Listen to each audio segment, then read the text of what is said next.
It's the George Plaster Show. 30 years of the best sports talk in Middle Tennessee. Featuring Tennessee Sports Hall of Famer Watson Brown. And it's a shame it's taken this long to get an introduction for this Tennessee Sports Hall of Famer, Kelly Holcomb, along with young gun Billy Derrick. And now, here's your host, George Plaster.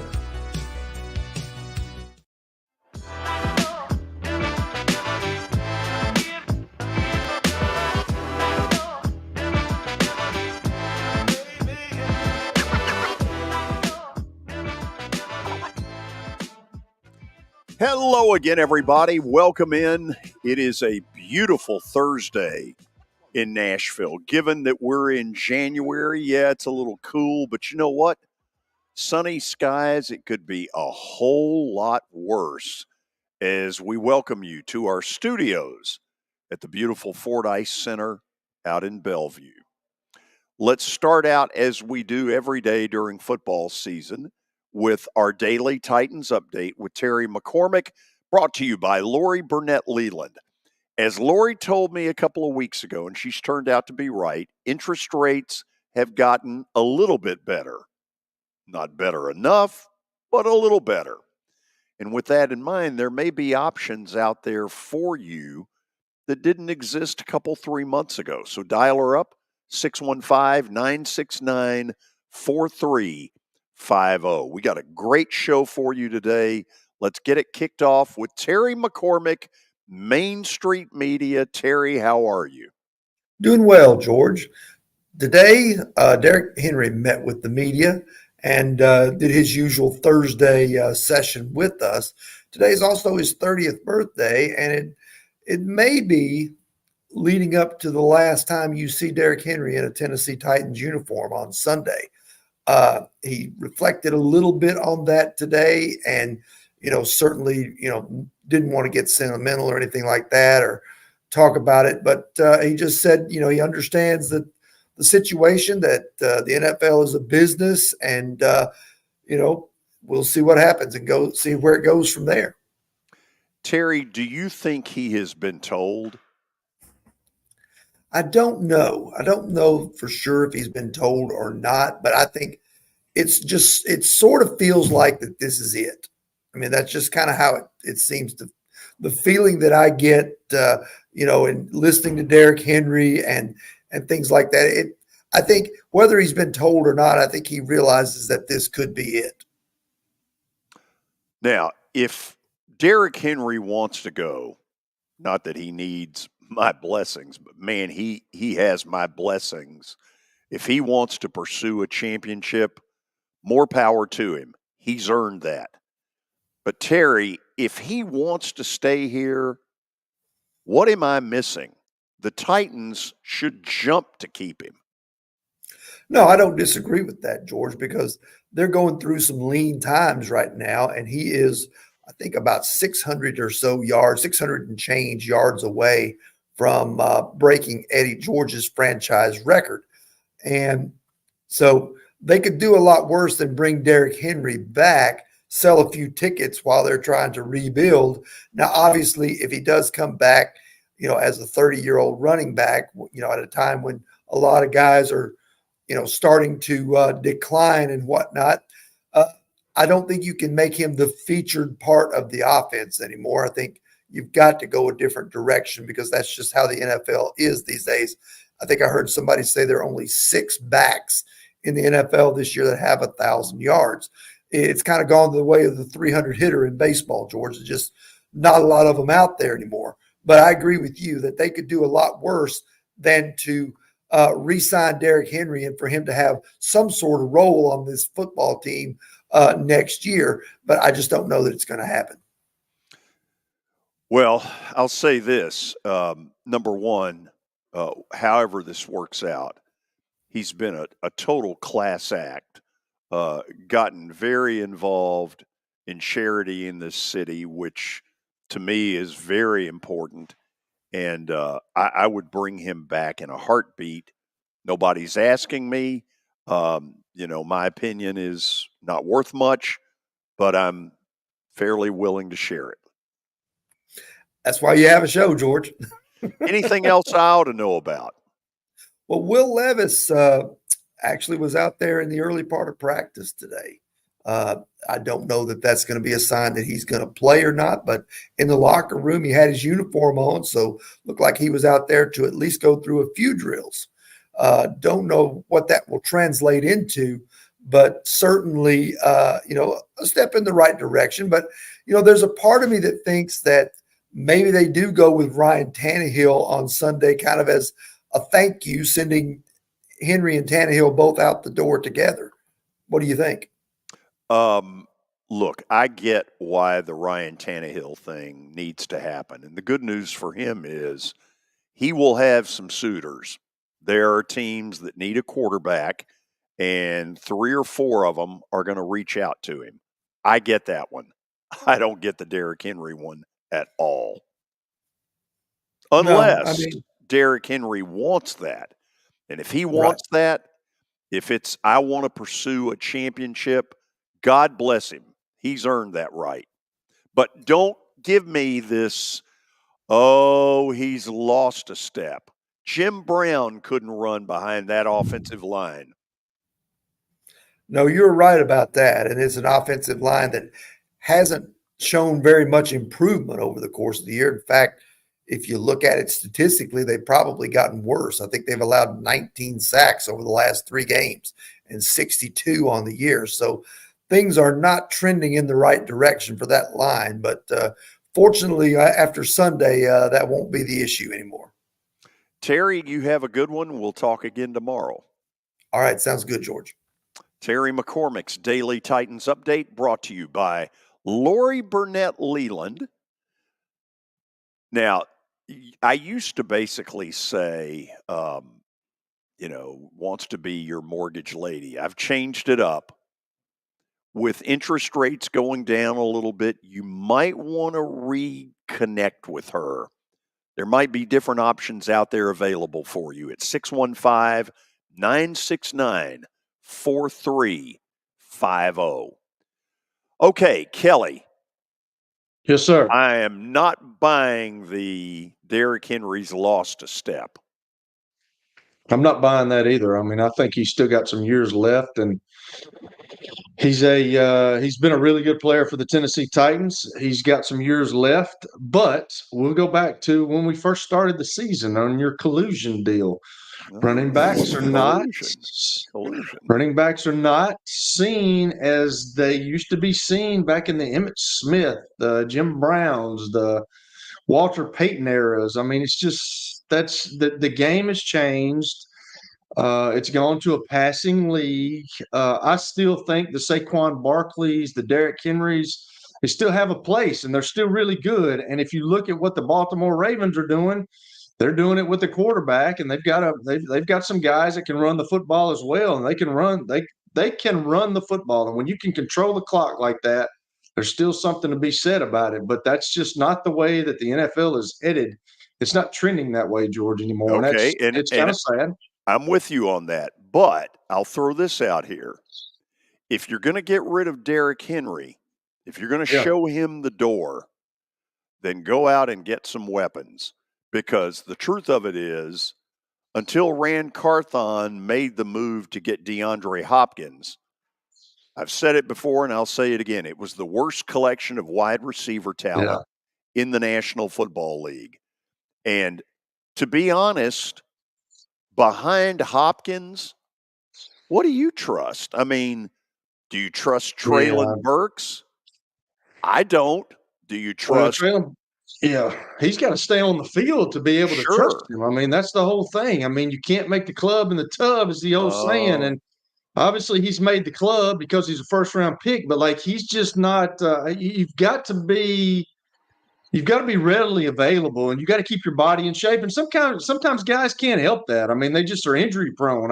There were guys that I played with that were injury prone, but you got to be out there to be counted on. You know why I'm laughing? Why? The first time I ever heard the "you can't make the club in the tub" was Frank Wycheck. And when we would do a Monday night show during football season. He and I did for about 6 years. And one night he gave me, as you know, Frank had this way of, you can't make the club in the tub. And I'll never forget another one. And Willie and I have laughed about this one a lot. Mark Stepnoski had the nickname Stepper. Yeah. And Frank would go, Stepper, looking good. Oh, man. That's right. He was a Tennessee Titans after he left Dallas, was he not? Yeah, he was Tennessee Oiler for a year, may have been a Titan for a year, but I'll always remember him as Stepper, looking good. Billy, do we have an update in our future? We do. Well, thank God. We've got a big college football piece. Ole Miss has lost their starting running back, Quinshon Judkins. He is headed to the transfer portal. Really? Yep. He earned SEC Freshman of the Year honors in 2022. I mean, his numbers are crazy. And so all these players coming in for Ole Miss, you gotta imagine Judkins sitting there saying, hey, these guys are coming in making all this money. Where's mine? I don't know if that's what happened, but you got to imagine with all that money they're throwing around, they may have forgotten about old Judkins. Well, I of course will not speculate. Why start now? Billy is not scared to speculate, though. Well, he's probably learned that from me. But I mean, this one, okay, this is a big surprise. It's why it led off your update. Yeah. So you have some meat on the bone at the beginning.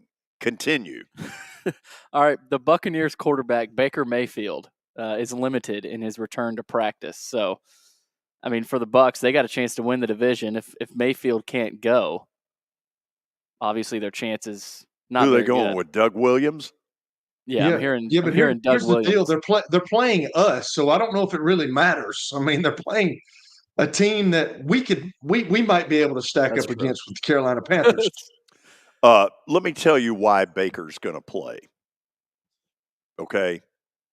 More speculation. Okay. Number one, I think the guy's tough as nails. He always has been during good times and bad times. Secondly, he's got a little $1 million bonus if they make the playoffs. Mm. Oh, yeah. So you think he's going to turn? Who is their backup? Kyle Trask. You think he's going to turn that over to Kyle Trask? Doubt it. Well, I mean, now he may come out there in crutches for all I know, but you take this to the bank. Old Baker will play on Sunday. Book it. Okay. So Kelly, how does that work with these bonuses? I mean, you got coaches wanting to rest a guy, but does it? I mean, is that ever? How do those conversations go? I know we talked about it yesterday. There were no conversations that went on when he played about that. Everybody knew, though. Like when you started getting incentives, when they started putting incentives towards that stuff, and then you would see a guy and he was kind of banged up, but he could maybe go, and then they're like, yeah, we're not going to play you this week. Well, it's because he had an incentive coming and they didn't want to, they used that as an excuse. That's how that works. You can't make the club in the tub. Stepper. Looking good. Oh, man. I can hear him saying it.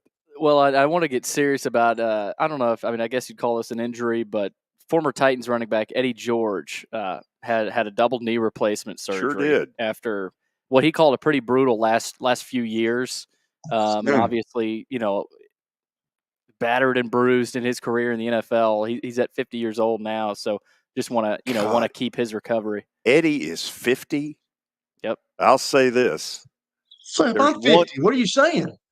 Oh, I'm not saying anything about 50. 50 doesn't feel nearly as old as it used to. Let me say this, okay? There's one word that I think of when it comes to Eddie George. Warrior. Tough. He was the biggest. I'm telling y'all, man, the year they went to the Super Bowl, that's the year that I was with Indianapolis, and we were 3-13 the year before, and we had turned it around and gone 13-3, and we had to play you guys. And when I saw Eddie George on the field, man, I've never seen a more muscular, big, dude as that guy, man. His shoulders, Yes. his calves were bigger than my. I mean, it's crazy how unbelievably gifted looking he was, man. And just for him to have 2 knee replacements, that's pretty tough. Is there a franchise that has had 3 bigger running backs than Campbell, George, and Henry? I know Campbell was with the Oilers, of course, but Yeah. I mean, that's pretty remarkable. That is remarkable. Those are not scat backs. No. Pretty good. Well, there was a baseball note yesterday. The Braves extended Chris Sale. So they, of course, originally signed him 2-year, $38 million extension. So I have not commented on it. No, you haven't. And until I do, I mean, I'm the defining comment on anything Braves-wise. Sale's got to stay healthy. He's got a history of when he is healthy, he is filthy. Yeah. But he's got this sort of sling, lefty sling delivery Randy Johnson. that looks like an injury waiting to happen. And unfortunately, there's been a lot of that in his career. Does this end the Dylan Cease pursuit? I don't know. Well, I mean, you got to wonder. I'm shocked they made the deal without calling me. Me too. Yeah. Me too. Yeah. Yeah, at the bottom here, You don't it even know who says Chris Sale is. I do know who Chris Sale is. I don't think you do. I ain't that dumb, George. Come on. Grow up. Sorry. But I did read that Max Fried is going to hit free agency after this season. So, well, and then Charlie Morton could retire. That's a big question. Is Fried's gotten close to the last year? I mean, yeah, we're right on it. Mm-hmm. 83 days away. Who's counting? Me. Already. Yeah. They still have Smith Shawver, Hurston Waldrop they drafted from Florida, Bryce Elder, so they got. Screw the Dodgers. Hey, did they sign the pitcher from Japan? Yamamoto? Oh yeah. Yeah. Between the two, a combined $1 billion for 2 players. Are you kidding me? Can you say fiscal responsibility? Wow. I can't wait to see. I mean, naturally, this very well could backfire. Now they've got 2 of the better players in the world, but we can hope so. Is your update complete? Yes, it is. Okay, better than yesterday's. Is yours?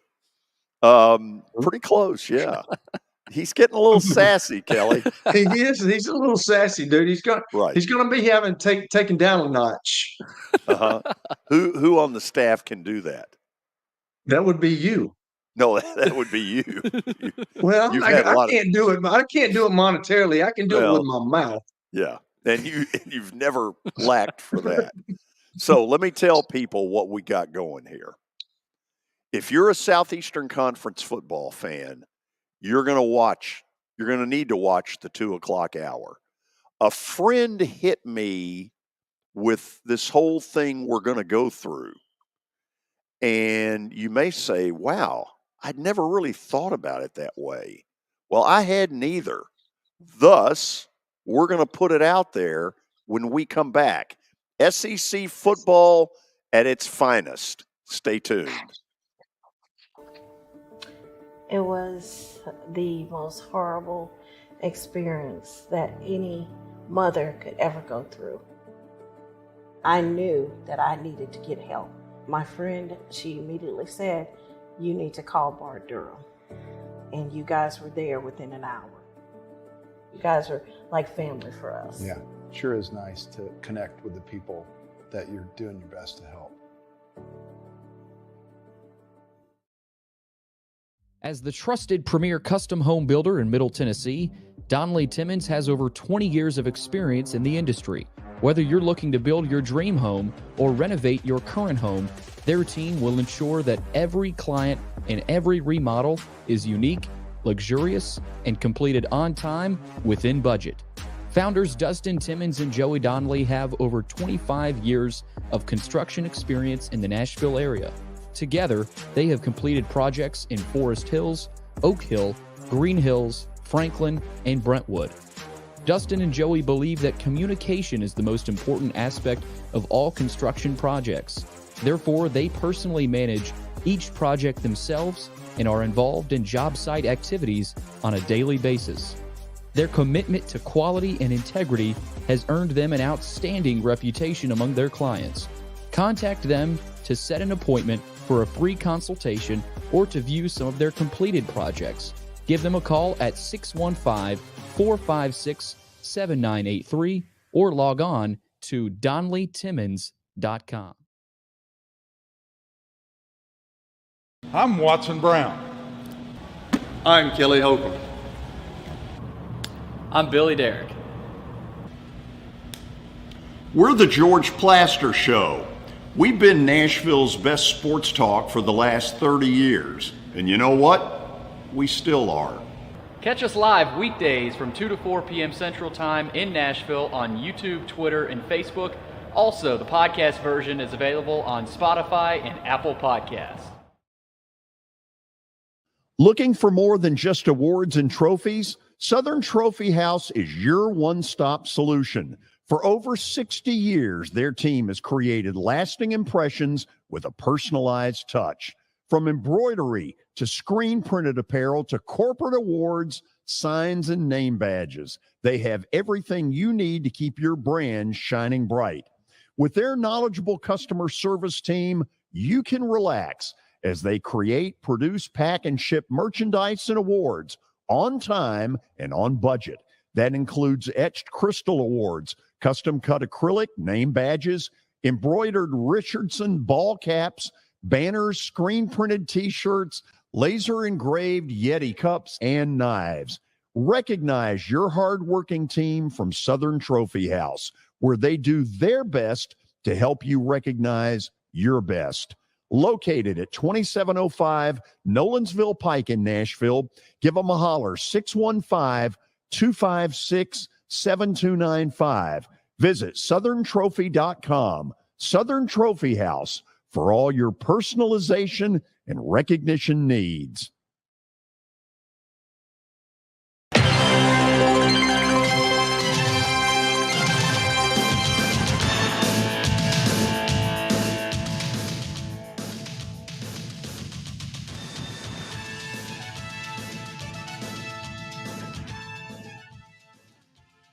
Here's a fact for you. For the first time in quite a while, the national title game will be played without an SEC team. Anyway, I'm going to plagiarize. This idea came from a friend of mine, Chris Koutras, who is a former Division I quarterback at the University of Cincinnati. His father was the longtime, how would I describe Nick Koutras at Overton? One of the top 3 or 4 high school football coaches back when I was growing up. Just a miracle worker at Overton. Anyway, Chris made the comment to me, I know he'll appreciate my using his name, that if you're honest, there were only a couple of teams in the SEC in 2023 that were better than they were the year before. And I got to thinking about it, and I was like, okay, let's go here, let's go. And I thought, you know what? He's on to something. Now, this is one person's opinion of where the SEC was this year. And let's take the East, and you can see how we did this. Was each school better, about the same, or worse in 2023? Okay, right off the bat, Kelly. Again, Kelly had nothing to do with this. I put this in as my opinion. Georgia certainly was not better because a year ago they trashed TCU to win the national championship. They were very good, but they certainly were not what they were the year before. Agree? I do agree. Yeah, I do agree. And I still am to the I'm still to the thought of, I think that if it was all done over again, I think Georgia beats all the teams in the college football playoffs. I really do. I think that the committee is so caught up about we want the top 4 teams, but they were not going to allow 2 SEC teams in the top 4. We get that, and Alabama beat them in the SEC championship game. I would think that if they played Alabama again, they beat Alabama. I think they beat all the other teams as well. So Could I don't you know if not make the same argument for Ohio State? I don't know if Ohio State is. Ohio State's good, but I don't think. I think that the C.J. Stroud effect caught up with them. They didn't have a quarterback; he's already gone. I still don't know if they got a quarterback on the roster, so I'm not sure. I think that the Carson Beck kid, if with Georgia, I think he kind of he was put in that seat after Stetson Bennett. I think he filled it really good. I'm just not sure that the McCord did for Ohio State. Okay, Tennessee, it's not a huge drop-off, right? But there was a drop-off. Yeah. Florida, I will say I put them in the category of same, which is why if Billy Napier ends up in that category again next year, gone. He's gone. Yeah. Gone. Surprised, personally, that there has not been more made about Billy Napier's job security than there has been. Yeah, I don't know. They just didn't. That's what they were kind of a abnormality. If you're looking at it, George, because like they played good in some, like against Tennessee. I would have never thought that they would have played as well as they played against Tennessee. Of course, we all know. Tony Pacilio talked about it. Like Tennessee has a problem going to Florida, playing Florida there for some reason. I don't know what it is. They played really good, and then after that, I mean, I don't know. They're just so up and down. There's no consistency whatsoever for Florida. Okay, let's get to Missouri. They're one really of good. the 2 that had a breakout year. Yeah. Clearly way better. Yeah. Now, here's the question. Is Missouri a sustainable, or is this a 1 or 2 year flash in the pan? That's a good question. Yeah, that's a really good question, George. I think with the way that their coach is and the positive vibe that I think it could be sustainable. Yeah, I mean they're in the SEC. I mean they're in the SEC too. So I mean that's a huge selling point to these kids that you're trying to get in there. I mean that's a huge selling point, and they can go to Missouri and they're in the SEC. So I think it could be sustainable. And it shows they developed players. They brought in a running back from a D2 school, right, and turned him into. I mean, I don't know if is he an NFL. I don't know if he's an NFL player, but but he was an All-American this year, right? So they can develop players. They're hot in the portal now again. So they're kind of calling Coach Drinkwitz the new portal king now. I mean, he's doing a very similar things to what Lane Kiffin's doing right now. Here's the thing: people would not classify Missouri as they're going to be there every year. Yeah. Well, we said the same thing about Ole Miss before Lane Kiffin got there. Yeah. Is this Missouri team like the Tennessee team of last year, and they sort of drop off the year after? Because it's hard to believe they will. They got Brady Cook coming back. Luther Burden is back. A great defense, most of them coming back. They may be even better. I don't know that we're talking about Missouri enough. South Carolina is a mystery to me. I like Shane Beamer. Their fan base is incredible given the little return over about a 40-year period to put 75 to 80 grand in there every game the way they do is amazing. But it seems to me they're caught.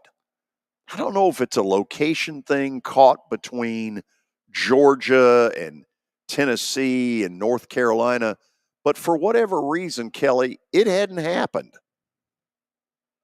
You know what, South Carolina kind of reminds me, and I was just thinking about this when you were talking, they kind of remind me of Mississippi State in the West, because Mississippi State is kind of sometimes that, when they had Dak Prescott, they had Dan Mullen, they played really well. They got the number one in the country. But is that sustainable? I don't think Mississippi State's sustainable. I don't know if South Carolina is sustainable. I think they're going to go through periods where they're okay, and then they're going to have a good year, and then they're going to be really bad. I just don't know. I don't know if there's any consistency there. And now they're losing Spencer Rattler. What do they do at quarterback? It's a big-time pressure year for Beamer. Kentucky, I sort of put the same. You can make an argument however you want. The fact of the matter is Stoops has killed it at Kentucky. Killed it. Salute, clap, whatever. They're lucky to have him. Man. Absolutely. And I think we all know Vandy's was not a better to worse. It was a crater. It was a free fall. Yeah. You need to make the extra column for Vandy. Well, yeah. Free fall. I mean, are y'all hearing anything in the transfer portal with those guys? Or yeah, I mean, they got they signed this quarterback from Utah. He was there. He played a little bit for him. He's a 10-3 100-meter guy, so he's got speed. But, it's believe it when you see it. He'll need it behind that line. I mean, so they're going to a mobile quarterback. But, I'm in wait-and-see mode, I think, like most people are, and probably should be. Let's do this. We'll go ahead and go to the break, and then we'll come back, and not only will we show you just one person's opinion of the West, but then ask a few questions that start with, why did it turn out this way? Because in the SEC, Kelly, it just means more. Thank you. Hit After Hit has become the baseball store in Tennessee. They have over 1,000 different models of gloves and over 1,500 wood bats. They also have several Iron Mike pitching machines as well as a Hit Tracks machine. If they don't have it, you probably don't need it.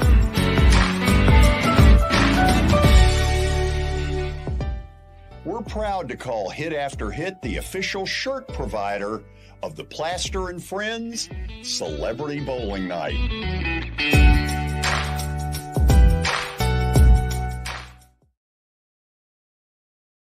Forget the fact that Sir Speedy Music City is owned by my BGA classmate James Warren.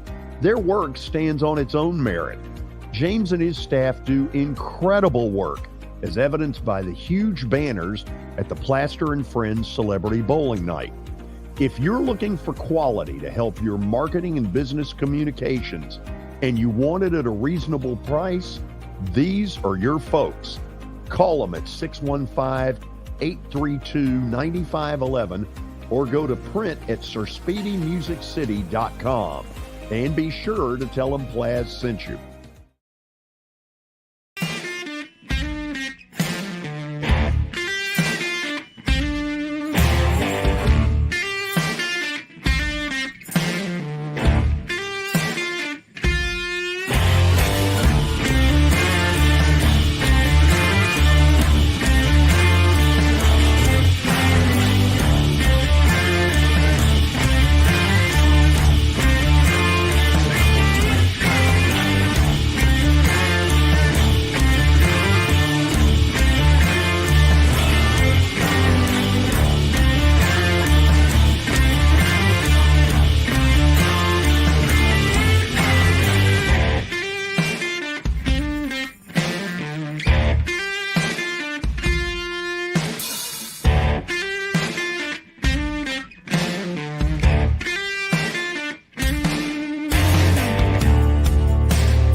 Family owned and operated for more than 2 decades, Alaco Fine Wood Floors is Nashville and Middle Tennessee's choice for premium quality hardwood floors.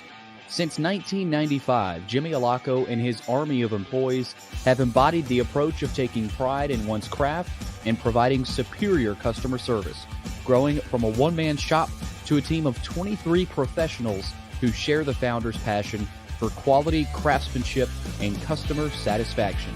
If you are interested in contacting them, you can find their headquarters at 2505 Winford Avenue in Berry Hill, or give them a call at 615-356 615-356-0303. Again, that's 615-356-0303.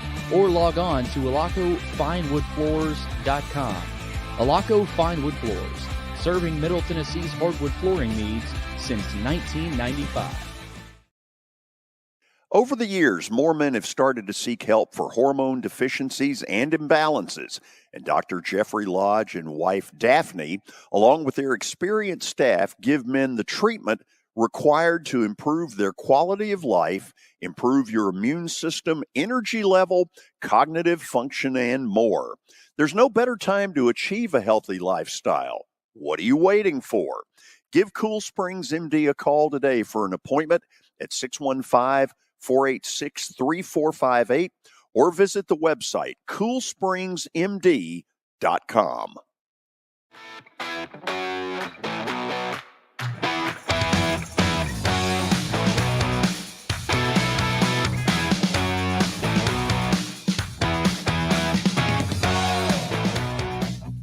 We are back. We're going to take a look at the SEC West here in just a second. And I'll tell you on the front end that after further review, maybe I should have put Alabama in a different category. Let's show you where I've put those. That would be the SEC East. Now we go West, where I do think, Kelly, I need to put the check mark that Alabama was better in 23. Yeah, I mean, I kind of agree with that, George. I think that what Nick Saban did with that football team, I mean, I said it yesterday on the show. Like, Miraculous. yeah, it's miraculous what the guy did. He's got a quarterback that's truly a running back that can throw the ball a little bit. But like the other night, they played really bad and they still were in that game. Yeah. It was after the USF game, everybody was talking about this is the worst Alabama team ever. They didn't have a quarterback. And then this guy wins 12 games with that football team. That was pretty miraculous, George. Unbelievable coaching job. As great as he's been, I've said it before and I'll say it again. It may be the best coaching job he's ever done. That was his best. Ole Miss, better. So better that there is a confidence bordering on cocky down there that they're going to be a playoff team this coming season when we go to 12. And you know what? I'm not going to dispute it. I think they are too. Yeah, I agree. I think they will be. I think they will be in it at the end of the year next year because they got guys coming back now. We just heard the Judkins kid is leaving, which I don't quite understand. But do we have a clue where he's going? I mean, has anybody talked about where he's going? He just entered the portal. Speculations say that Alabama, maybe Auburn, maybe USC. You got to imagine Hugh Freeze might make a push. He could fit nicely in all of those. I think he could make those teams. Yeah. Oh, absolutely. But we welcome you with open arms. Yeah. But the other thing about Ole Miss is they've got a quarterback that they feel really good about. And nowadays, everybody can't say that. It's hard to, Alabama, I know they like Milroe, but can he win them a national title? There aren't too many quarterbacks that can do that, and I think Jackson Dart can. Okay, so go to the next two. LSU, I put same, but same just got through firing 4 defensive coaches. Yeah. So it couldn't have all been great. Otherwise, they'd all be there. They couldn't stop traffic. And then under A&M, I put worse in 2023, although frankly, 2022 wasn't anything to write home about either, which is why it's Mike Elko and not Jimbo Fisher. They have paid dearly for that designation. Auburn, I put barely better, but not by a ton. And then Arkansas, I would call that a Vandy-style freefall. Yeah, that was bad. What do y'all think, George Billy? What do y'all think about Texas A&M. I think that dude. He went to Duke and he won. He beat Clemson last year. I Right. think that guy's really good. I mean, that could be something for a huge hire for Texas A&M because for some reason, I'm telling you, Jimbo Fisher lost that locker room, and that's just kind of what it felt like. I just think that this guy may be the right guy for the job, and I think you could see some big things out of Texas A&M in the next couple of years. They've still got a ton of talent. They've got a lot of money in this NIL world, and now they feel like they've got a coach that can really win and is a totally different style than Jimbo Fisher that they believe won't lose the locker room. Like you said, Kelly. Okay, let me play another thought to this. The A&M people act like they're a national title contender. Yeah. They've never been a national title contender in my lifetime. That's true. No, they've never made a national playoff since the playoff system. They really, I mean, I know what it is. They have a red ass about the University of Texas.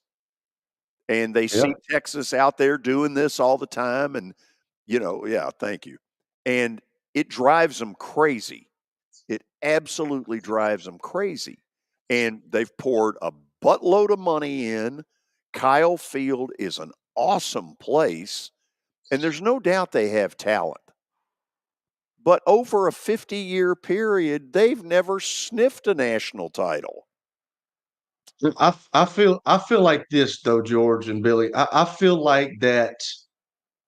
I feel like this guy is going to get them somewhere. I really do. I don't know why. I just feel that. I feel like if you can go to Duke and you can do what he did in the short amount of time that he did. Now he used transfer kids. I get it, but like when I was down there and I watched Troy play Duke, man, it's a different group of kids that they normally have. They literally look like a Division I football team now. I mean, they got big dudes like tight ends. The Riley Leonard kid, my son said he saw him. He said, "Dad, that dude is huge." They got good looking kids, man. They got Al Blade's son, which all the Blade brothers from the University of Miami.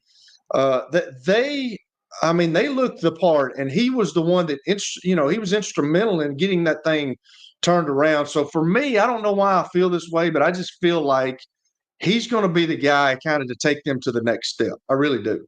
Well, he kind of followed Dave Clawson around in his path. He helped him build Wake Forest, and then he went over to A&M. Right. He was their DC there for 3 years and did a great job. So he's Right. kind of an A&M guy. You saw him in the introductory press conference doing, I don't know what they call it, where they're kind of they all going hold side to the side. hands and do all He was doing that, smiling. So I feel like he likes that. So he feels like a lot better fit. Truthfully, Arkansas has had more national title presence than A&M has over the years. If you're being totally honest about it. Yeah. So now they've gotten in a free fall, and it got out at the end of the year that the only reason that they weren't firing their guy was they couldn't come up with the money. I know this.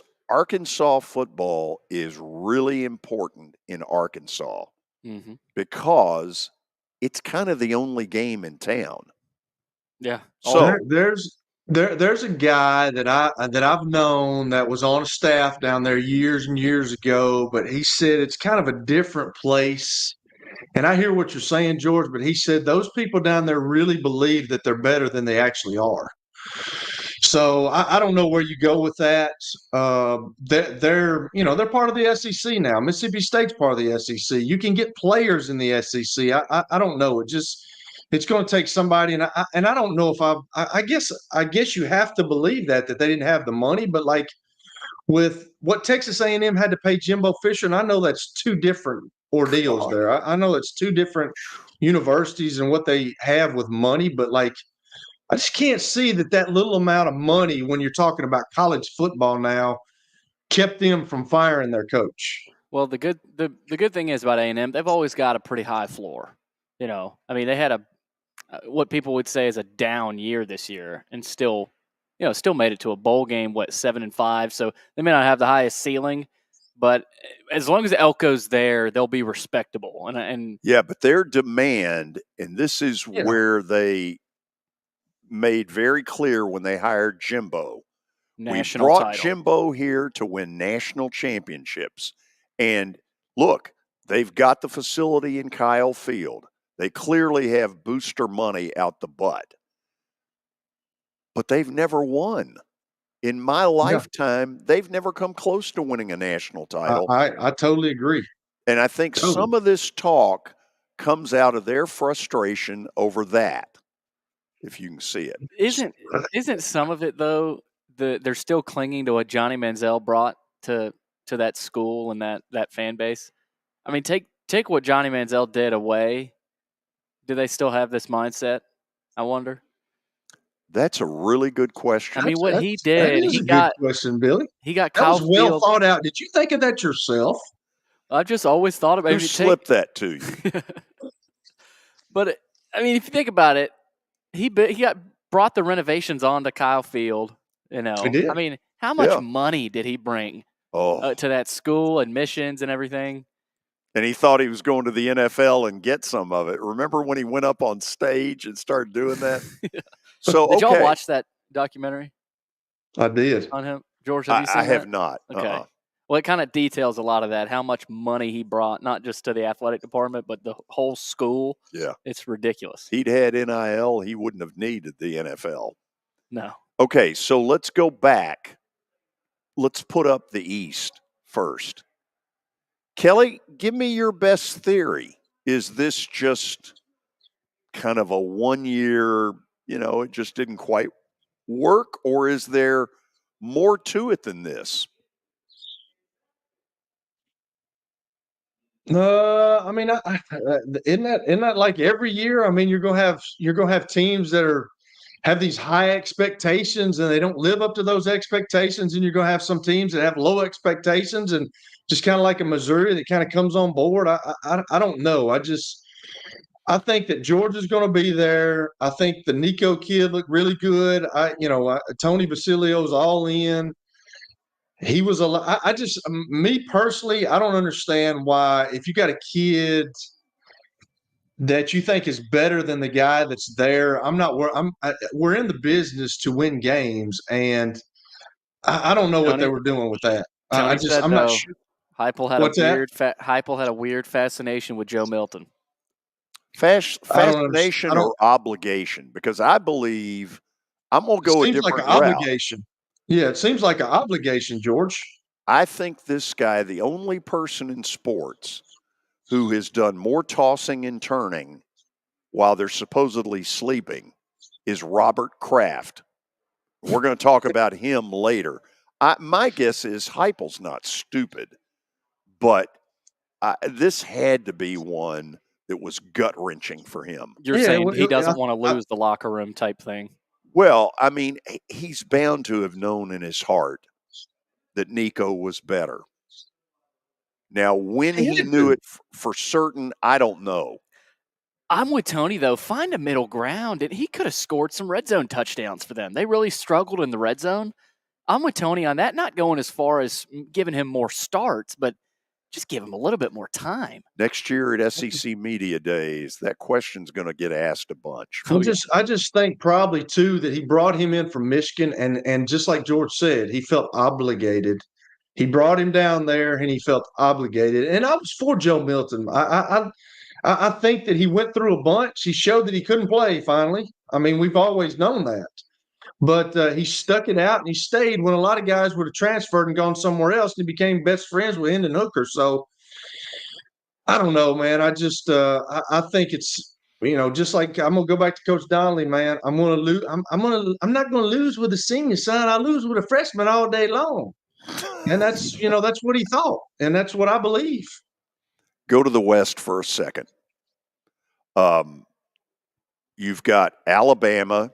Enough said, an emerging Ole Miss, an LSU that always has athletes, according to Kelly, and he's probably right, a better A&M under Elko, an Auburn that's going to get better with Hugh Freeze, First of all, Brian Harsin, what was he doing for the 2 years he was there?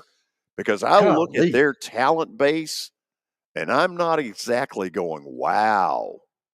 I think Hugh Freeze did a good job getting them to a bowl game. I think he did too. I think he did a great job of getting them to a bowl game because you're right, George. That guy, I don't know what he was doing. Like I think he felt like he all the weight of the world was on his shoulder. I've made it. I've made it to the SEC. Well, when you get an SEC job, it don't work that way, man. You better win. No, because it just means more. They got shellacked by Maryland, though. I worry about Mississippi State and what their level of competitiveness will be if those top 5 turn out to be what we think they're going to be. This might be a tough year for the Dogs. Year 1 is never easy.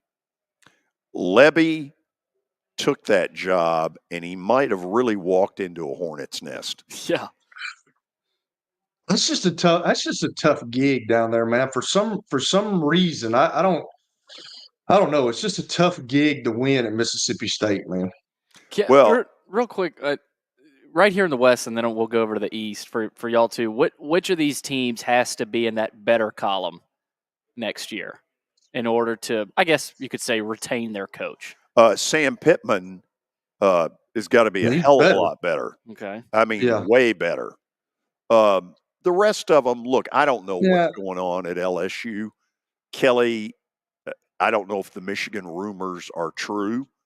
A coaching change this late, if Harbaugh ends up a Raider or a Charger, because the Bears thing seems to have stabilized, then Michigan will be hiring very late. Mm-hmm. And there are probably some candidates out there who would like to be interested but don't feel like they can commit that late. Yeah. And BK may feel like he wants to get out while he can, kind of while it's. I don't. To answer your question though, Billy, I don't think there's any other coach like other than the Pittman guy at Arkansas. I don't know if you got to be better for any of those other coaches to be on the hot seat. You know what I'm saying? They obviously all want to be in the better 23 column, but will they? No, they're not all going to be there. But you got a new head coach at Mississippi State, Hugh Freeze. You got a new coach at Texas A&M. Nothing's going to happen to Brian Kelly. Lane Kiffin's had the most wins ever in history, and Alabama's Alabama. I think Saban's safe. Thank you. Okay. What about in the East? Okay, we know if Clark Lee's 2024 looks anything like 2023, he may not have a 2025. I mean, if you're looking at the East, it's Vandy, it's South Carolina, and Florida. Right. Those are the three. Those are the three. So Tennessee kind of stabilize it. If you can be. Because for Tennessee, everybody loves Josh Heupel, man. Nothing's going. They love him some Josh Heupel now. But Tennessee fans, if they don't make the playoff, their savior, that's not in year 1. Yeah. So that's more of a year 2. If you have a 3-4 year deal where they're never sniffing it, right?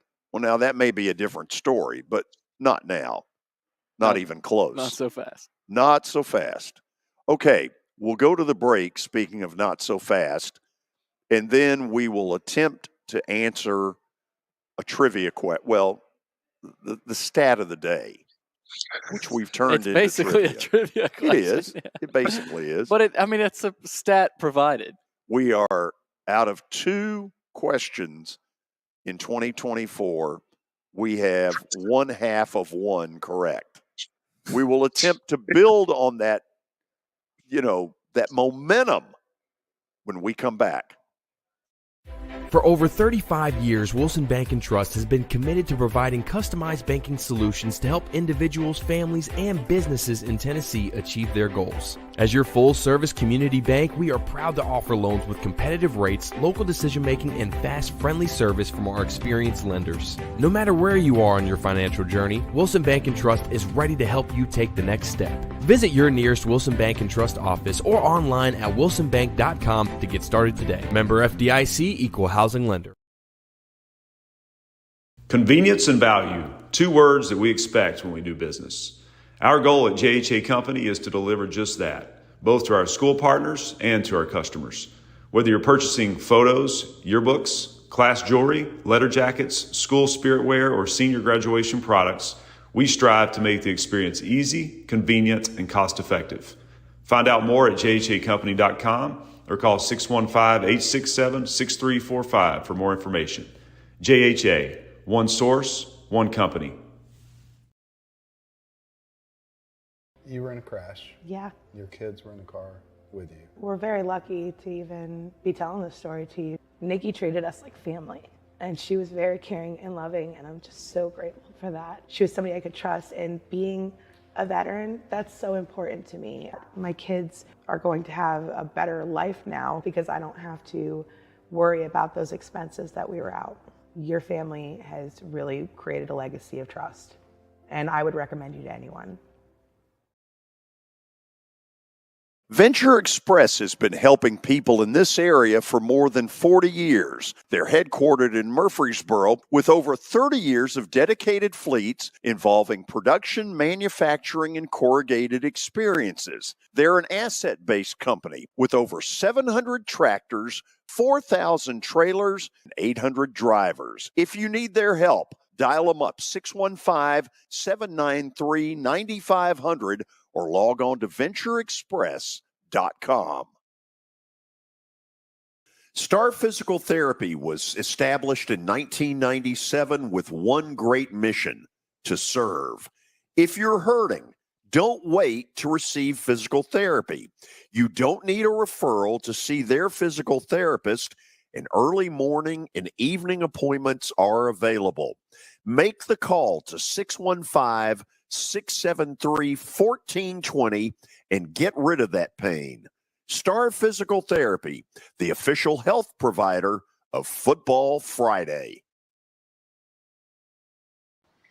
All right, I'm here with my buddy Chip Ward from Lincoln Home Loans. And Chip, it's football season, and it's also, it feels like it's moving season every time of the year, especially here in Nashville. Tell us about your business, Chip, and kind of introduce people to who you are and what you do here in the Nashville area. Well, you're exactly right, Billy. It is definitely moving season, as it is most times, especially right here after Labor Day. Kids are back in school, and people are starting to think they want to get settled in before the holidays. And so what we are doing is right now we are getting a lot of people pre-approved for home loans. Inventory has ticked up a little bit. You know, it has been down, but it's rebounding a little bit. And right now is a good time to buy. Chip, real quick before I let you go, tell people how they can reach you, and if someone is interested in your business, how would they reach out to you? Well, sure. At Lincoln Home Loans, you can reach me at 615-500-7579. My URL for my application page is chipward.net, and my email address is simply chip@chipward.net. And so I'd love to hear from anybody. I can answer any questions about the whole home buying and financing process.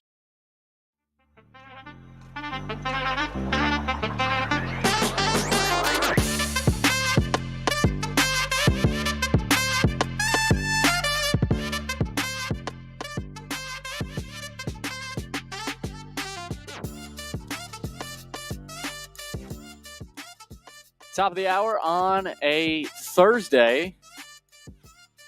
We're doing a little underdog review for the final week, but first, we're crowning a champion. Okay, crowning a champion. Yes, absolutely. But first, stat of the day brought to you by John English Antique Sports and Cards out in Shelbyville. They're open during the week, Tuesday through Friday from noon to 5, Saturdays from 10 a.m. to 5. Give them a call, 931-492-4304. All right, let's see what Matthew's got cooked up for us today. Oh, look here, we're going Preds. Since the 2021 NHL season, UC Saros has 108 wins, which is second amongst all NHL goalies during that span. Who is the only goalie with more wins than Saros since 2021? I would love to hear an answer from Kelly. No, you wouldn't, because Kel doesn't have an answer there, George. Good luck. Where's okay. Willie? Well, hold on Willie? a second. I am going to donate a win here. Okay, good. I think it's the guy in Tampa, Mr. Vasilevsky. You are correct. Oh, yeah. Good, George. Yeah. Nice. I mean, he is the goalie. Pulled that one out of left field. Did you text Willie or something? No, I did not text anybody. Okay. We How are much one does and a George and Billy? How much does a really good goalie like? I know that the NHL is not like the NFL or baseball or stuff like that. They don't get exuberant amount of money, but like, how much does a good goalie get paid? Well, let's bring Willie in here. I'm guessing Vasilevsky would be in the $5 million range. Willie, what do you think? Well, UC Saros makes $5 right now. He's got one more year after this one, and so he's one of the best bargains going. Vasilevsky, I believe, makes more.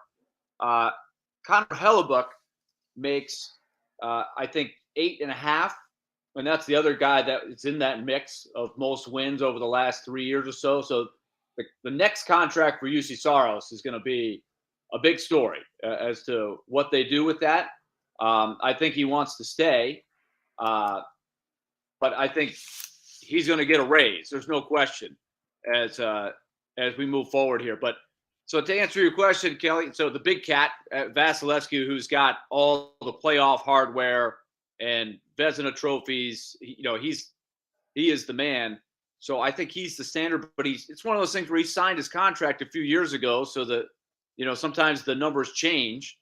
So I'm looking up what he makes right now. Yeah, he signed He is 9.5. Yeah, he signed a new contract. Willie, you can tell how much my knowledge has increased. I mean, in '98, I would have given you Mr. Javi Bulin. Yep, there's no question. That would have been your guess because that was the one guy that you knew. That was pretty good. Okay, we welcome all of you. That is a good theme because tonight is 90s night. Plaz, I don't know if you're coming to the game tonight, but tonight is 90s night, and the Predators were barely a team in the late 90s, 98, 25th anniversary. So that will be the theme tonight. George doesn't have to do anything different for 90s night. He can just show up. Well, that's fine. Fine. Greg Pogue sends us this message. He would be, of course, the fourth piece of this.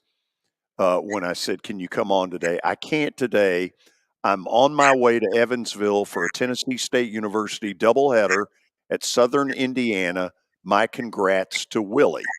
Okay. So, Billy, let's do the review and then, of course, the crowning.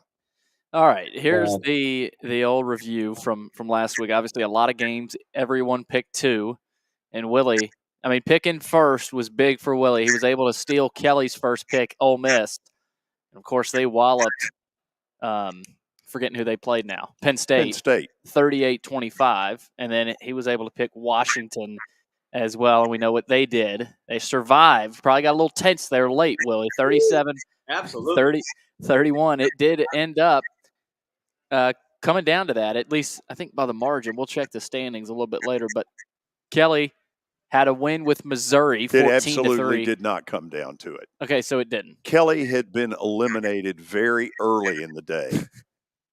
Hey, save it, George. So Kelly got a win with Missouri and then lost with Wisconsin. So there's the I guess because my Ole Miss pick was gone. That's true. Kelly was mad at me at first, and I had to tell him Willie had the first pick there and snatched Kelly can get over it. Don't make me choke you, George. Pogie, meanwhile, Oregon State looked awful against Notre Dame. They lost 40-6. They mailed it in. It's a nice without pick. A stamp. It's a nice pick, Pogue, with their third-string quarterback. Maryland got a win, though, over Auburn, 31-13 right here in Nashville. So, Pogie, a little bit of confidence at the end of the year. And then George won with Memphis, 36-26. Yes, I was once their announcer. In Memphis. Yes. Touchdown Memphis. Mm-hmm. And then Liberty got walloped, 45-6. I want to thank Liberty for getting on the plane and showing up. They scored early. They scored early. It looked like there was a chance. Yeah, but let me say this. Had Liberty won, I would have finished 4th. Actually, I would have gotten ahead of Pogge. Would you really? Yeah. Show the standings. Show the standings. So there we go. Liberty was that many points. It would have killed Pogge if I'd finished ahead of him. So Willie? No. So Willie is our champion. And Kelly, I want you to start this because being our champion is big. What things It doesn't get much bigger. What things do you think a champion, what characteristics do you expect from the champion?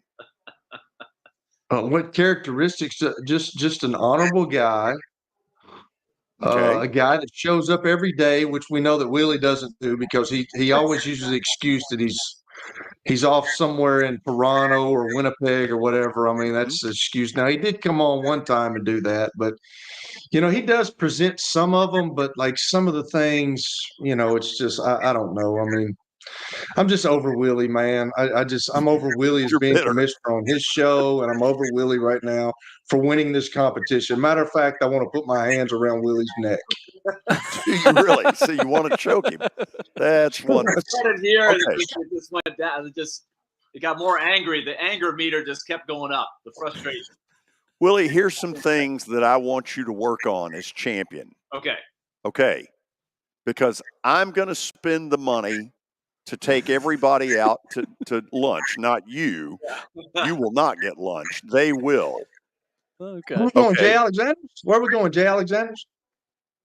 I was thinking more of that bacon, the commercial, the Baconator. Yeah, no, we're not going to Hardy's House. Wendy's. Okay, Willie, as champion, I expect you to go to the grocery store and get some damn lighting. You look like you're coming. You look like a hostage in that thing. What This has been the long-standing battle, Willie against his light. I'm not letting some natural light in, Hoss. It's not improved. It's a weekly problem. It is. That's better. There we go. You seem to have a lot of better free right gear. there. That's good. There you go. I don't know what happens. I don't know. Now, here's the other thing. Some lighting. Okay. And Kelly, I want you to hear this. We need championship lighting. Right, absolutely. So a couple of days ago, I get a 10:30 at night phone call from Willie. After the Predator win over the Blackhawks. And I'm thinking, this may be serious. He normally, first of all, he really doesn't call. I have to call him. But he calls. I'm concerned. Has someone passed? Is there an issue? And you know what it was? Since you won the competition. No. What did he say? Willie?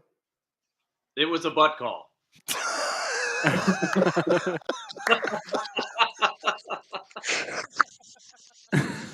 George did that to me a couple of weeks ago, and there was 2.5 minutes on my answering machine that was nothing.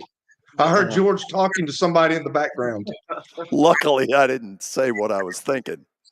Anyway. Hey, real quick, Mitch Light has chimed in on Twitter. I give Willie congratulations. He said, did he tell you he texts me before every segment for my often bad feedback? Oh, really? So Mitch, despite Mitch's comments, Willie, is that true? Mitch has been a consultant from time to time on some of the picks. Oh.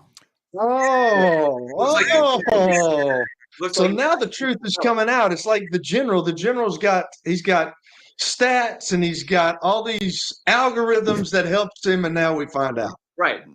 Everybody's got to have a guy behind the guy. Right. So is it true the general won 5 straight years? He sure did. Unbelievable. But he used to go to the MAC. He used to go to the MAC consistently. Right. And that's when this is with Kelly too. And that's when I burned him one day and said, we need to have stands on both sides. So do we feel like that's illegal activity, questionable activity, that I have a consultant? Like CM Newton was a consultant for a long time. Plaz, like he loved being the consultant. Right, on jobs, not on.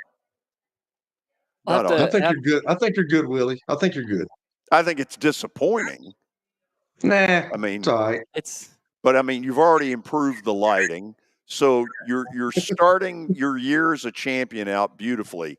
Where will you make appearances, sign autographs, maybe between periods of a Preds game? Well, it does feel good to be a champion. I feel like maybe is there a jacket or a hat or a T-shirt or something that I can wear around at the very? I was gonna ask if we had a crown, or if we got something like the British Open where you could carry for the whole year, like the Stanley Cup where you could carry for the whole year and then give it back at the end. This is a low budget deal. We haven't got squat. Okay. Willie, congratulations, but way more importantly, get the Preds a win tonight against Calgary. Yes, big game tonight. Big game tonight. 90s night. I don't know what you do for 90s night exactly. But what does that mean exactly? I don't know. I guess they played 90s music. Right. I don't know what would be the fashion. Like it's like Kelly said, we were kind of there in the 90s. George, if you need to know, just go in front of the mirror and look at yourself. That's 90s nights. That's wonderful. Kelly, thank you for your positivity. And I want to thank LSU for coming back and allowing me to breathe a little bit easier, because if Wisconsin held on and they were way ahead, that would have been 10 points for Kelly. And that would have put him in the lead going into that last game. And then Washington, of course, almost choked it at the end on the last play. Good point. Wow. It could have been a swing. It could have been a interesting. Big swing. Willie, get them a win tonight. All right, guys. Thanks for having me. Talk to you soon. Hey, brother. Talk to you. Okay, after the break, we're going to get knee-deep into the whole Bill Belichick story, because by next Monday, or is it the Mike Vrabel? Well, who knows? But by next Monday, the stuff may be about to hit the fan up there. Stay tuned. As the trusted premier custom home builder in Middle Tennessee, Donnelly Timmons has over 20 years of experience in the industry. Whether you're looking to build your dream home or renovate your current home, their team will ensure that every client and every remodel is unique, luxurious, and completed on time within budget. Founders Dustin Timmons and Joey Donnelly have over 25 years of construction experience in the Nashville area. Together, they have completed projects in Forest Hills, Oak Hill, Green Hills, Franklin, and Brentwood. Dustin and Joey believe that communication is the most important aspect of all construction projects. Therefore, they personally manage each project themselves and are involved in job site activities on a daily basis. Their commitment to quality and integrity has earned them an outstanding reputation among their clients. Contact them to set an appointment for a free consultation or to view some of their completed projects. Give them a call at 615-456-7983 or log on to DonnellyTimmons.com. It was the most horrible experience that any mother could ever go through. I knew that I needed to get help. My friend, she immediately said, "You need to call Bart Durham." And you guys were there within an hour. You guys are like family for us. Yeah, sure is nice to connect with the people that you're doing your best to help.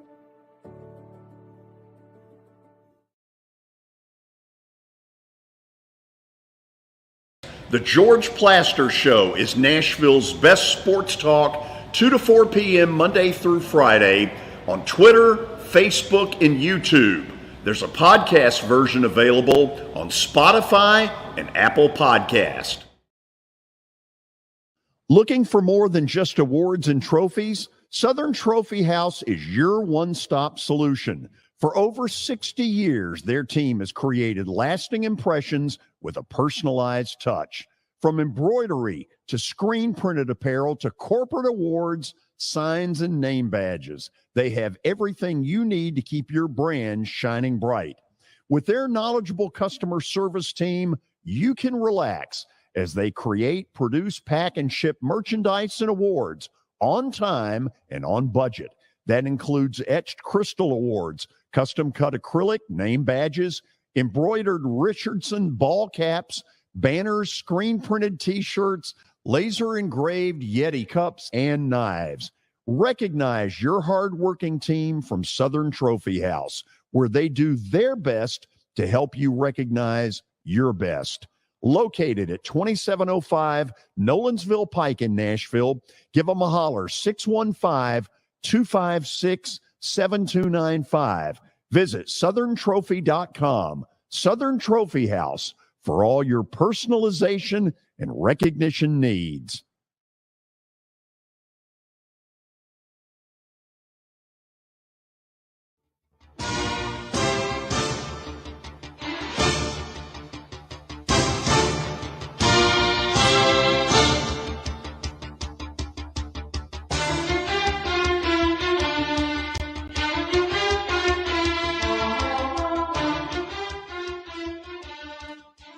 Well, he is arguably, and I think very arguably, the best coach in NFL history. He has been a New England Patriot for 24 seasons as head coach, and yet Bill Belichick may be nearing an end in Foxborough.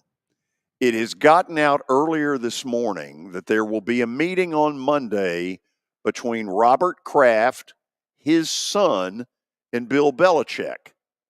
It also got out this morning in a report that Kraft is not anywhere close to certain of a decision and that he really wants to talk to Belichick about all of this.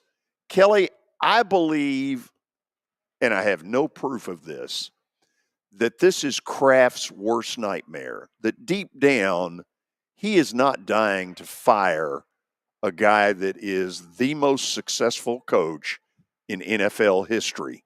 Would you agree? Absolutely. I mean, he doesn't want to fire him. The guy's meant so much to that organization. I didn't really. I knew he'd been there for a long time, but the guy's been there for almost a quarter century. What you just said, George. So, like, yeah, he doesn't want to do that. I mean, the guy's won 6 Super Bowls. He's been to 9 with the New England Patriots, which is astounding. And he doesn't want to do that. But we all know this. I mean, at some time in everybody's life, things come to an end. And you would love for Bill Belichick to be on a winning streak and just say, I'm done. I just don't feel the need to do that. But like, when does this stuff ever end great? I mean, there's not many instances that it does end great. So, I mean, yeah, it's his worst nightmare, and he does not want to do that. But you're trying to run a business and you're trying to be competitive in the National Football League, and right now they're not good at all. Okay. Belichick is within about a year and a half of being the all-time winningest coach in the NFL. Right now, that is a mark held by the late Don Shula, with both the Baltimore Colts and later the Miami Dolphins. So let me toss a couple of questions at you. If it ends Monday or Tuesday of next week and Belichick is no longer there, will other teams seek to hire him, in your opinion? I think so, yeah. I think they would, but I think that it's one of those deals where, and I said it a couple of weeks ago when we were talking, the Patriot way, it was kept on track by a guy named Tom Brady. In my opinion, I can't say that, but in my opinion, all that stuff was kept on track by arguably the greatest quarterback ever to play the game. And when you've got a guy like that who kind of, is the good cop when you got a bad cop, and the quarterback was the good cop, and he was winning ball games, and you could go out and get free agents because they wanted to get a ring, and they knew that if Tom Brady was the quarterback, didn't matter what the circumstances were or how the Patriot way rubbed off on them, they had a chance to win a ring. And now that is not the case. So it's a tough call, George. It really is. It's a tough situation to be in for Robert Kraft. And what does Bill Belichick want to do? I mean, does he? I mean, is he fast and does he want Don Shula's record? I mean, that's what we got. I'm sure they're going to ask about that too, like in the meeting. I mean, is that your end all be all where if you win 4 or 5 games a year, how many more years can we do that? You know, I mean, it's a tough question, George. It really is. Okay, let's throw a few more tough questions out there. If the Belichick era is going to end next week, is the leader in the clubhouse to succeed him the head coach of the Tennessee Titans? I don't know if he's the leader in the clubhouse, but he's certainly going to get a huge look from Robert Kraft and his family. That's for sure, because the guy, like you see right there, he got inducted into the Patriots Hall of Fame. The guy won a bunch of Super Bowls with them. He learned. I mean, his mindset is kind of like the mindset of Bill Belichick. I think it's a little bit different. You know, obviously we're all different people, but he's got that same mindset of do your job. And he doesn't give you too much in the media. He's not going to tell you what's going on. He's kind of, I wouldn't say he's a clone, but, you know, he got brought up in the Patriot way, George. And that's kind of, he saw that win.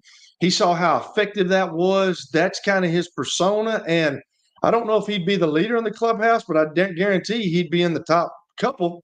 You know, the more I think about it, this is a no-brainer for the Patriots to want this and to try to make this happen. And for Mike Vrabel, I would seriously consider this. I mean, I know. Tell me why, because you're walking into a setting where you're replacing an irreplaceable. You can't top what he did. But you're going to be revered as kind of that next Belichick. I mean, the fan base is going to be fired up. Vrabel's a winner. I know he doesn't have the roster won't be much different.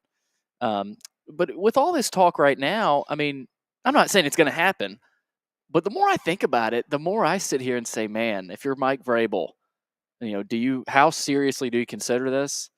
And again, we don't know what's happened, if conversations have went down, what conversations have went down, but I don't know. The more I think about it, the more enticing it kind of looks if I'm Mike Vrabel. But George, let me go back to your other question about other teams. I think other teams, I think that intrigues them because of the winning that he did. But I think you also got to think about the type of personality Bill Belichick is. And you've got to look at your team. And I know that you're going to go out and get free agents and you're going to bring guys in that he's going to bring in if you make him the coach. But you got guys there that are already there, that have been there. And will he mold with them, or are they Patriot way type guys, or are they, you know, happy go lucky? You have to know just like a coach, you have to know the temperature of your locker room before you start making that decision and before you start bringing that guy in. Okay, let's see if we buy this.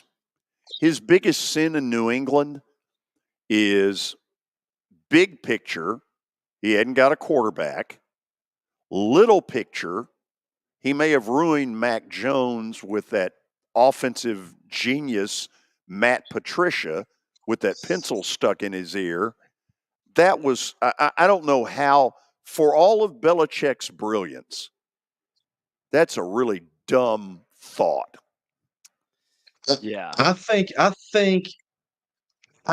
ego got into that. I think that was, this guy's a really good football coach, and I think that we can stock gap until we get the guy that we want in Bill O'Brien, if we can get him again. I think that's what that was, and I think that he thought that he could just put guys into that situation with Joe Judge as well, and they could help each other, and they could kind of, you know, put a huge stock gap over that situation where they could get the guy that they wanted. And I just think that his ego got into it, and they didn't have a true quarterback guy, a true play caller there. And I think that killed Mac Jones. It's going to be hard for Mac Jones. Like, I don't know where his confidence is right now, because I've always liked him, because I like guys who have to. The guy stayed on the bench for 4 years at Alabama and finally got his shot in his 5th year and won a national championship. And I've always liked him, but where's his confidence level now? And it's going to be tough for him to get up off the dirt and to get another job. Well, now, the good news is where they're going to draft, they ought to be able to get a quarterback. Caleb Williams. Yeah. There's a good quarterback draft class, but it did come out today, actually, that Bill Belichick wanted to keep Patricia as the OC even after a bad season, but Robert Kraft said no, so Bill O'Brien was then hired. And obviously it was still bad under Bill O'Brien. Word was out that Belichick never let O'Brien hire his own staff. So a lot of this, it's on Belichick. So let's say that the report is true, that Kraft really has not made up his mind or had a predetermined decision going into this meeting. Then what does he want to hear from Belichick? And do we think there's any percentage that Belichick walks in and says, "Look, I'm out of here. Tired. Yeah, I'm done. Have a day for me. Let's do a parade and smoke the peace pipe." I don't know about that, George. I don't know if we can't answer that question because we don't know what Bill Belichick is thinking. Obviously, it's hard to imagine the peace pipe theory. Oh, absolutely. And if Robert Kraft stepped in there and said, "Hey, Matt Patricia's not coming back," then that right there is kind of like a Jimmy Johnson moment with Jerry Jones down there. Like, you think you know football better than I do. And that's just not going to go over. And my track record, obviously, I've been to 9 Super Bowls and won 6 of them, so that's not happening. But I think you've got to ask, if you're Robert Kraft, where's our personnel? Like, where's our personnel? Because Bill Belichick has made a living on the defensive side of the ball. He's had some injuries this year. I understand that. But the kids haven't quit for him. I will say that. But you've got to look at the personnel, and you've got to he's got to ask. Robert Kraft's going to have to ask some tough questions like, why did we get this guy? Why did we get this guy? What are we doing here? He needs to go through every player, and then he needs to look at the draft and say, we've got to have a quarterback. Who are you thinking about? Well, the Chargers, there's also a lot of trade talk, trading Belichick, to the Chargers, and even there's been rumors about a Vrabel coaching trade, right? But what would you think about that fit? Belichick with the Chargers with Herbert. We just talked about him kind of killing Mac Jones's career, at least for now. As a Charger fan, are you excited about that? Yeah, but here's the deal, Billy. Like, Mac Jones and Justin Herbert are two different fellas now. Justin Herbert's one of those guys that if you get the right guy out there with him, and you get a right offensive coordinator with him, they can win and win big because that dude's really good. He's a tough kid. He struggled through some injuries. Last year he played with a broken rib, and he kept playing. And this year he got sidelined because of was it his finger? I think he had a finger or something like that. But that kid's a tough kid, and if you put the right situation around him, because he's got some players around him, if you could put the right coaching staff with him and the right offensive coordinator, they can win it. Here's the other factor. Here's the other factor we don't know is the Harbaugh factor. Yep. We think we know. By the way, the Raider job is open, but is Tom Brady not a piece of ownership of the Raiders? Is there not some piece of Brady with the Raiders, or am I making that up? I thought I heard a similar thing. Yeah, well, I know that he's a part owner of the WNBA team out in Las Vegas, but I don't know if it's y'all have to look that up. We don't think that would have anything to do with this. No, I don't. So it sets up. I think what you might be thinking of, George, the Raiders almost got Tom Brady. Maybe after the Bucs, that might be what it does set up is a meeting where I would like to be a fly on the wall. Yeah, man, I would love to be there because I would assume that Belichick may look at Kraft and say, "Listen, you need to understand something. I won 6 of these for you." Correct. Okay, it's not 1 or 2. I won 6. If I didn't lose how to be a head coach at that time. I've got to, When we lost Tom Brady, we lost the mainstay of our organization for 20 years. And then we have yet to rebuild from that. But I think you have to, as Robert Kraft, I think you have to go position by position and say, what are we doing here? Here's what we need. Here's what we got to go get. Where are the free agents out here? And we've got to have a quarterback. Now, what are you thinking quarterback? Are you thinking in the draft, or you want to go get somebody in free agency? Because, you've got some talented guys that are coming out of the draft. And, that Caleb Williams, as much as he irritates me sometimes, that dude he's a generational talent now. He sure Now, is. I don't know how it's going to work out in the National Football League, and he may be injury prone. I don't know, but that guy can play football. If you're the Chargers, kind of going back to the Chargers again, and you had the choice between these three, Belichick, Tomlin, or Harbaugh, who do you go after? Well, let me ask you this. Why are you thinking Tomlin? Yeah, that's not happening. Tomlin's not leaving Pittsburgh, man. The guy's he's still got a winning record. He's never had a losing record in Pittsburgh. So y'all don't think Tomlin's going anywhere? Well, no, let me say this. I think there will be a day where Tomlin coaches another team. Yeah. And Kelly, here's where I'm going to go with this, because our city has seen this more than any. Fisher, 17 years. Barry Trotz, I think it was 17 years. Kevin Stallings, 17 years. As I told Kevin Stallings a week before he left to go to Pittsburgh, revisionist history is going to be a lot kinder to you than the way you feel right now as far as how people are viewing you. And it has. Correct. Stallings went 7 NCAA tournament appearances in 17 years. And I dare say that since then, Vanderbilt basketball has gone in the toilet, period. Well, history always says that people that talk about you now, in later years, they'll have a better light of you. There's no question about that. And I guarantee you, just talking about that situation, I guarantee you with what's going on at in Vanderbilt men's basketball right now, they would love to have Kevin Stallings back. Oh. So, how do we think this is going to play out? Kelly? Man, I don't know. I don't think he goes anywhere. I think he stays there. Wow. Interesting. Billy? I think he's out. Now, I don't know if it's like you said, George, I don't know if it's Belichick going in there saying, hey, kind of throwing my hands up. Because that would be what Kraft would hope for. Oh, yeah. Or Kraft, says, hey, we're making a change. I think it's going to happen. I think it's a bad sign that we've not been hearing from Kraft for a good while.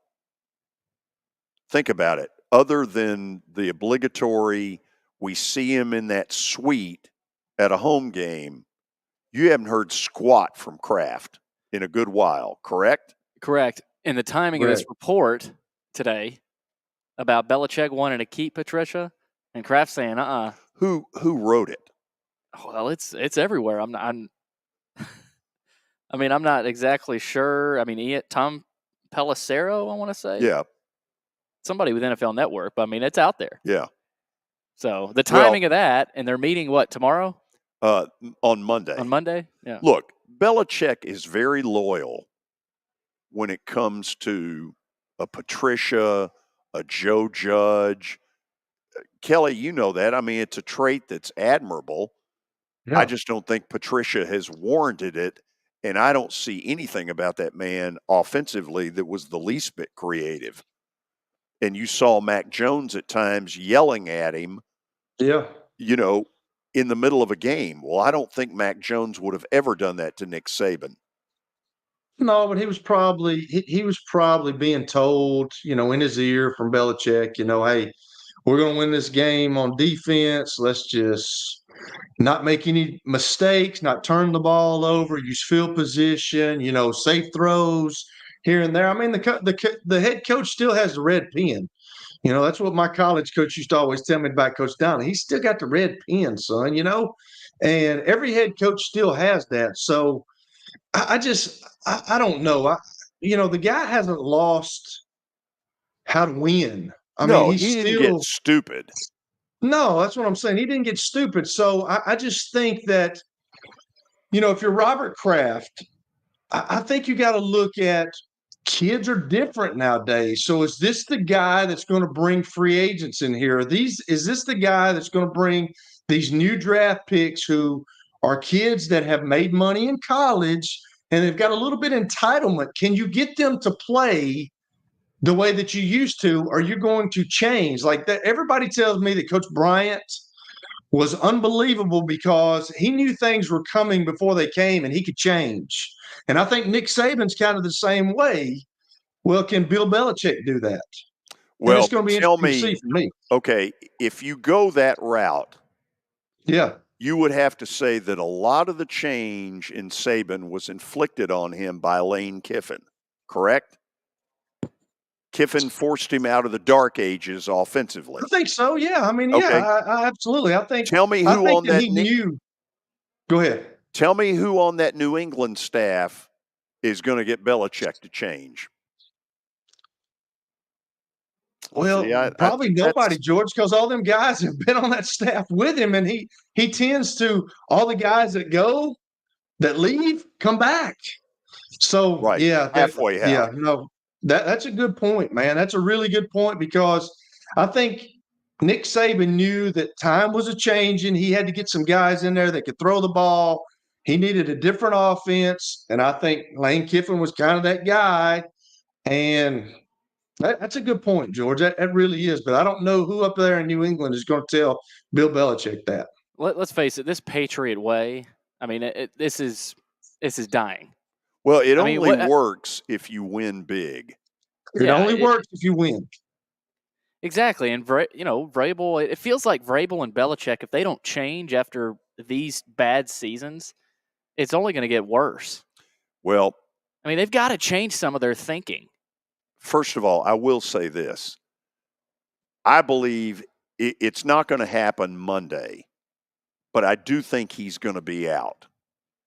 And when he is, until Vrabel absolutely squashes it, absolutely 100% says, look, yes, Kraft and I have talked, and I have told him I'm not coming there. Don't ever ask me about it again. Until that happens, I think he's the leader in the clubhouse. You may be right. You could be right. I just think I don't. Y'all think he's going to go. I think he's going to stay. He's had too much winning. He's had too much success. I think you have to have a guy behind center that can lead your team, and he does not have that right now. He better have a plan. Correct. Would Caleb Williams, I know we want to go to the break, but would Caleb Williams mesh with Bill Belichick? He certainly wouldn't have if the you freedom. Throw about 30 or 40, if you throw a bunch of money at him, he has no shot. I mean, you have no shot. You have to. Yeah. It'll be interesting, Kelly. I mean, if they do keep him and they go draft, how that young guy meshes with Belichick. After the break, we'll have Plaster Bet of the Day and a continued commitment to excellence, to winning, to lining your pockets. All of that comes up next. You will not want to miss it. Family owned and operated for more than 2 decades, Alaco Fine Wood Floors is Nashville and Middle Tennessee's choice for premium quality hardwood floors.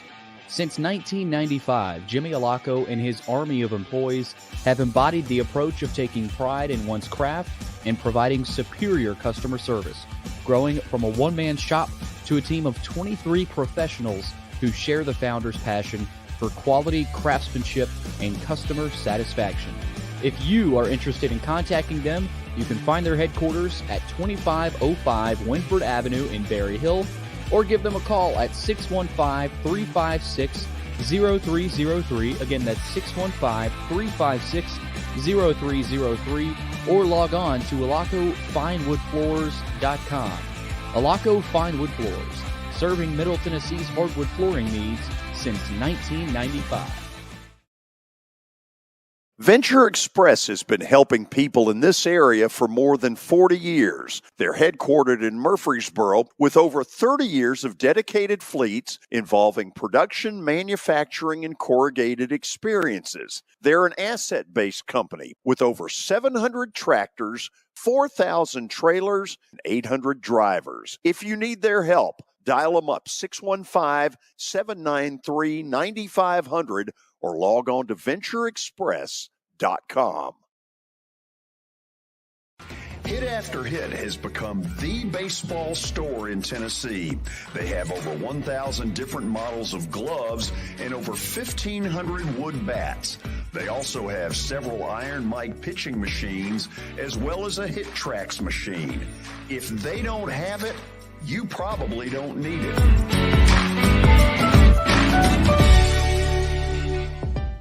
We're proud to call Hit After Hit the official shirt provider of the Plaster and Friends Celebrity Bowling Night.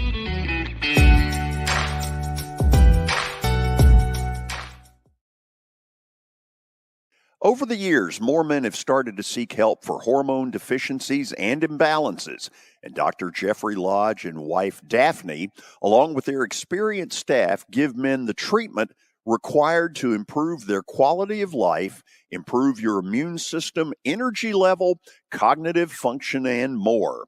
There's no better time to achieve a healthy lifestyle. What are you waiting for? Give Cool Springs MD a call today for an appointment at 615-486-3458 or visit the website coolspringsmd.com. You know, starting to save for your future doesn't have to be difficult. Let Wilson Bank and Trust help tone up your financial goals this year. Our certificates of deposits or CDs can help your money work harder with our competitive rates, earning you more than ever before. WBT checking options allow you to earn rewards you can really use, like a high interest rate or cash back on check card purchases when you meet some e-banking qualifications. Visit your closest Wilson Bank and Trust office or online at wilsonbank.com to get started today. Member FDIC.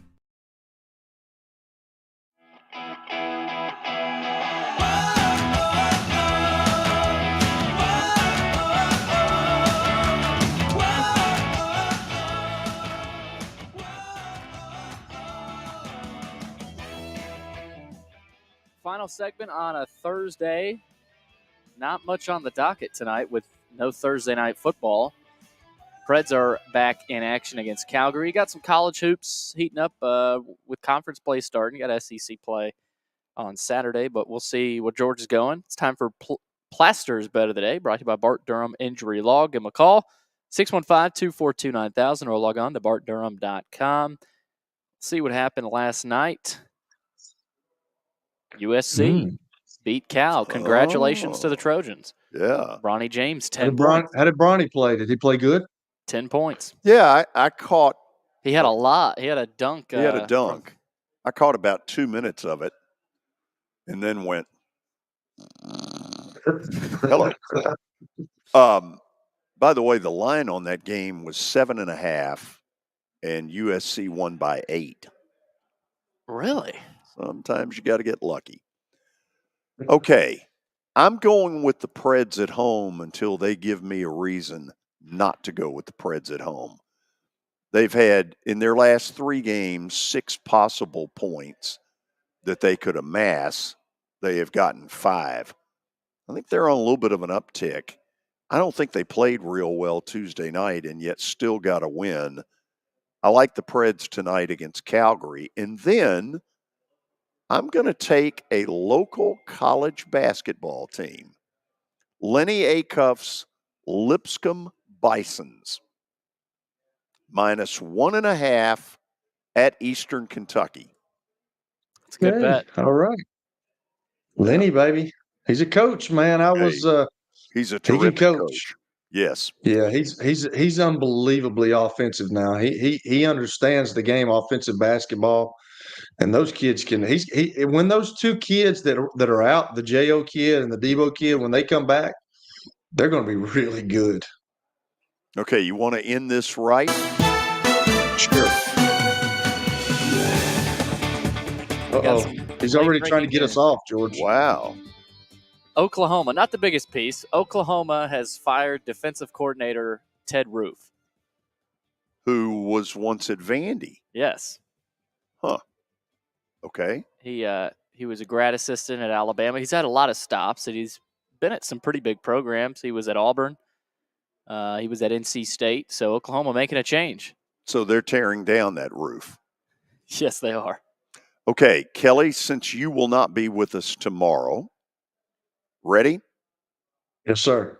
Will Green Bay beat the Bears at Lambeau and get in the playoffs? Are you asking me? Yes. Who'd you think Absolutely. I was asking? Absolutely. Absolutely. Jordan Love, it's amazing to me. And I told my son this the other day. Like, I think Jordan Love's going to be pretty good. They've had 3 quarterbacks in the past, how many years? 40, 45 40 years. years? Brett Favre, Aaron Rodgers, and now they've got Jordan Love. Like, whoever is in their personnel department and is picking quarterbacks, the guy knows what he's doing, whoever it is. It may be a collective agreement, and they may just be hitting on that, but you've got 2 Hall of Famers and this kid from Utah State that nobody knew anything about, and he's pretty good. Sure looks like it. Okay, Buffalo at Miami. Who wins? Gosh, Buffalo at Miami. Buffalo's got to win too, right? Well, it looks they- to be the 2 seed, they have to They win. can either be the 2 seed or be out. Or be the 6 seed. Right, but like that's the spectrum. Theirs is all over I'm the going map. to say I'm going to say this: the way that the Bills have come on since they fired their offensive coordinator, and they're not putting as much on Josh Allen. I'm going to say that they already beat Miami one time. Jalen Waddle's injured. Tyreek Hill's a little banged up. I think the Mostert kid is banged up. I'm going to say the Buffalo Bills beat Miami again. Ooh. Yeah, they're hot right now. It's going to be a really interesting weekend of NFL Really football. The game I'm really excited about, Texans and Colts Saturday night. Yeah. I think first it's time in Houston, right?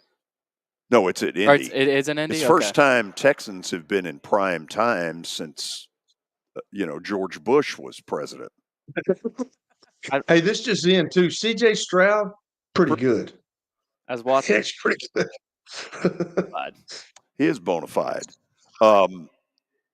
I guess I'm more interested in the Jacksonville piece because I would love to see C.J. Beathard, Lead them to the BGA. promised Well, I'd land. love to see him get to play a game in Nashville. I think Yeah. that'd be really cool for him. Well, you said Baker. You think Baker's going to play? You think the same about Trevor? I mean, he's kind of. Yes, I do think Trevor's Okay. going to play, but I would love to see C.J. Beathard get to do that. That'd be cool. Well, what is the implications on that game? Like if Jacksonville wins, they win the division. But Yes. if they lose, The winner of the Indy-Houston game is the champion. okay. But if Jacksonville loses, have they already clinched a playoff berth or no? No, they'll need some help if they lose because they'll still have a shot at the wild card. I think it's kind of slim if they do lose, but they've still got a shot. I mean, that's the thing about not wild card weekend, but this final weekend. I mean, you just never know. No. Well, you've got some games that you wouldn't. It's kind of like bowl season, where's the motivation with the Right. Chiefs sitting their guy, That's why you have plaster bet of the day, because I think of those things. God, good luck to you tomorrow. Thanks. Kelly, you have a good weekend. See y'all. Y'all be good, man. Tough See you, week Kelly. for you, 3-day work week. Yes, I love it, man. I like it. The best was last week when I didn't have to work at all. Yes, we enjoyed it as well. But you did. See you. See y'all. Billy, Yep, behave, I will. because Kelly can be brought back at any time. See all of you tomorrow.